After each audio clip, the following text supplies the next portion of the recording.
My phone lost signal 20 minutes after we left the station. That was the first thing that felt wrong. I noticed it because I checked the time out of habit. No bars, no data, nothing. I told myself it made sense. We were heading north, through stretches of forest I'd never seen before. Long, empty roads that didn't belong to anyone. Still, I didn't expect the signal to disappear that fast. The bus wasn't full. There were maybe 6 of us. Me, a man sitting 2 rows ahead staring straight forward. A woman near the back, her hood pulled low over her face. An older couple whispering to each other in the first row. And someone I couldn't see clearly sitting behind the driver. That was it. No one spoke. The engine hummed steadily as the city lights faded behind us. Street lights thinned out. Buildings disappeared. Soon there was only road, and darkness pressing in on both sides. I tried my phone again. Still nothing. I glanced at the time on the dashboard near the driver. 11:42 p.m. We were supposed to arrive just after 1. The driver hadn't said a word since we boarded, not even a greeting. At first, I'd appreciated that. Now, it felt intentional. The road stretched on. No turns, no signs, just trees, dense and unbroken, passing endlessly in the headlights. I shifted in my seat. The man ahead of me didn't move, not once. I watched him for longer than I should have. His posture never changed. His head stayed perfectly still. Eventually, I realized he wasn't looking at the road. He was staring at his reflection in the dark window. I looked away. The woman in the back coughed softly. Once, then again. Each sound echoed too loudly inside the bus. No one reacted, not even her. I checked my phone again. Still no signal. I opened the Notes app just to prove it still worked. It did. That should have comforted me. It didn't. The older couple leaned closer together. I couldn't hear what they were saying, but their mouths moved constantly. Not arguing, not smiling, just whispering. The bus passed a sign. I turned to read it. I couldn't. The letters were blurred, like the headlights weren't quite reaching it. We drove past before my eyes could adjust. I leaned toward the aisle and looked ahead. "Excuse me," I said softly. "Do you know how much longer?" The driver didn't respond. I waited. Nothing. The man in front of me turned his head slightly. Not toward me. Just enough that I could see his profile. "You shouldn't distract him," he said. His voice was flat, calm, like he was stating a rule. I nodded, sat back. My heart was beating faster than it should have been.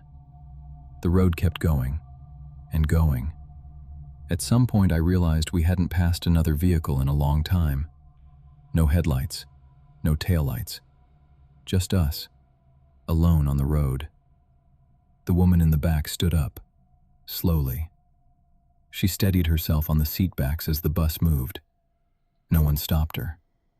She walked forward, 1 step at a time, and sat down across the aisle from me. I could feel her looking at me. I didn't turn. "You won't get signal out here," she said. Her voice was quiet but clear. "How do you know?" I asked. She smiled. "I've tried." I swallowed. "How long have you been on this bus?" She didn't answer. Instead, she asked, "Where do you think we are?" I didn't have an answer. She stood again and walked back to her seat. The coughing didn't follow.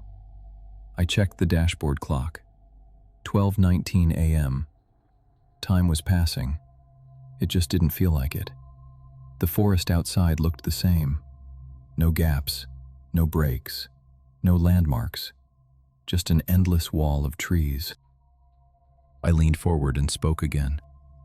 "Hey," I said. "We passed our stop, didn't we?" The driver's shoulders tensed slightly. That was the first movement I'd seen from him. "No," the older man in the front row said. He turned just enough to look at me. We didn't.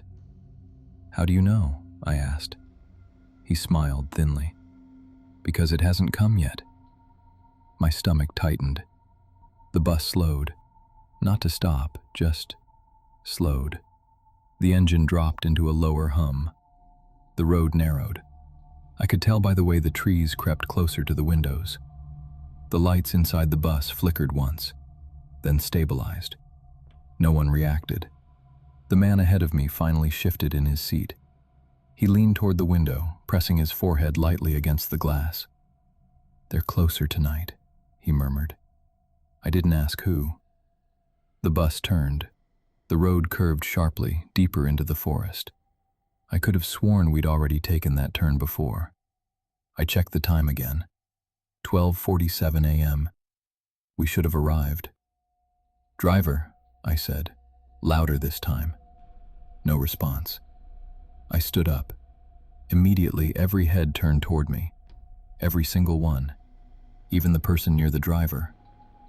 "Sit down," the woman in the back said. Her tone wasn't angry, it was concerned, like I was about to make a mistake. "Why won't he answer?" I demanded. The older couple exchanged a glance. Then the woman spoke. "He doesn't like questions." "I want off," I said. The bus didn't slow. The man ahead of me finally turned around fully. Up close, his eyes looked tired, hollow.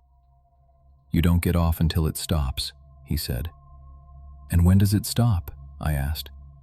He hesitated. "Not often." The bus hit a bump, hard. I grabbed a seat to steady myself. Outside, the road looked different. The trees leaned closer. The headlights didn't reach as far as they should have. The woman near me leaned in. "Did you get on at the station?" she asked. "Yes," I said. "Where else?" She nodded slowly. "That's good," she said. "Some people don't." The bus passed another sign. This time I saw it clearly. No text, just an arrow pointing forward. The clock read 1:03 a.m. We should have arrived. We didn't. The driver spoke for the first time. "We're making good time," he said. His voice was calm, too calm. "Good time to where?" I asked. No one answered.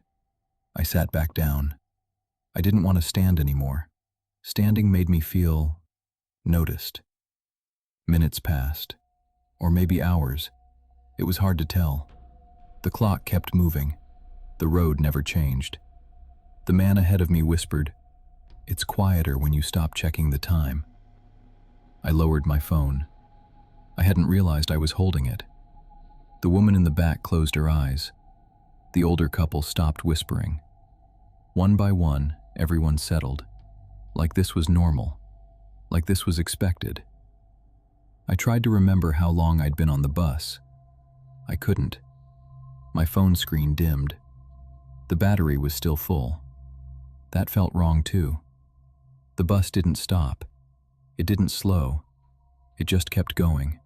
Through the forest. Through the dark. At some point, the road disappeared entirely. I could feel it. The ride grew smoother. Too smooth. I leaned toward the window. There were no trees anymore. Just darkness. Endless. "Where are we?" I whispered. The woman answered without opening her eyes. "Still on the way." The clock read 1 a.m. It had gone backward. No one reacted. No one seemed surprised. I sat very still. I didn't ask another question. I didn't check my phone. I watched the reflection in the window instead. My own face. Tired. Uncertain. Starting to look like the others.